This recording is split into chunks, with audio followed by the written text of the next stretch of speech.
এই ভিডিওতে আমরা ভারতীয় কৃষির সমস্যাগুলি সম্পর্কে এবং সেগুলি কিভাবে সমাধান করা যায় তা জানব। 1 নম্বর, মাথাপিছু জমি কম এবং জোতের আয়তন ক্ষুদ্র। চাষিদের মাথাপিছু জমি উন্নত দেশগুলোর তুলনায় খুব কম। অর্থাৎ উন্নত দেশগুলোতে একজনের যত পরিমাণ জমি থাকে, আমাদের দেশের মানুষের সেই জমির পরিমাণ খুব কম। আবার জমিগুলি আয়তনে এত ছোট ছোট এবং ছড়িয়ে ছিটিয়ে থাকে, যার জন্যে উন্নত কৃষি প্রযুক্তি অর্থাৎ যন্ত্রপাতি তেমনভাবে ব্যবহার করা সম্ভব নয়। 2 নম্বর, ভূমি সংস্কার।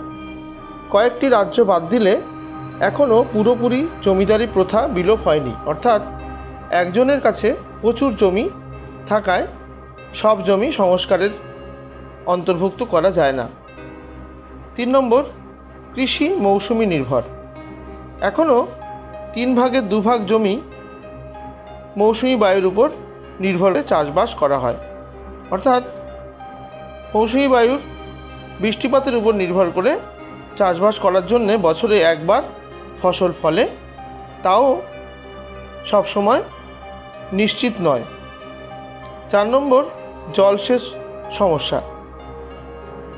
মাত্র 3 ভাগের 1 ভাগ জমি সেচের আওতাভুক্ত আমাদের ভারতে, তাই বহু ফসলি জমি কম। 5 নম্বর, আধুনিক কৃষি প্রযুক্তির ব্যবহার। উন্নত বীজ, সার, কীটনাশক, কৃষিজ যন্ত্রপাতি তেমনভাবে ব্যবহার করা হয় না। সব ফসলে উন্নত বীজ ব্যবহার করা হয় না। সবুজ বিপ্লবের প্রভাব ভারতের সকল জায়গায় সমানভাবে পড়েনি, তাই উৎপাদনশীলতা বা উৎপাদনের পরিমাণ কম। 6 নম্বর, খাদ্যশস্যের প্রাধান্য। বেশিরভাগ কৃষি জমি খাদ্য ফসল উৎপাদন কাজে ব্যবহৃত হয়। অর্থাৎ ধান, গম এগুলো চাষ বেশি হয়। অধিক লাভজনক হর্টিকালচার যেমন ফুল, ফল, শাকসবজি চাষ তেমনভাবে করা হয় না। ভারতীয় কৃষির এই সমস্যাগুলি সমাধানকল্পে স্বাধীনতার পর থেকে বিভিন্ন পদক্ষেপ গ্রহণ করেছে ভারত সরকার। 1 নম্বর, উৎপাদনশীল বীজ। স্বাধীনতার পর থেকে উচ্চ ফলনশীল বীজের ব্যবহার বেড়েছে প্রায় 20 গুণ। 2 নম্বর, জলসেচ।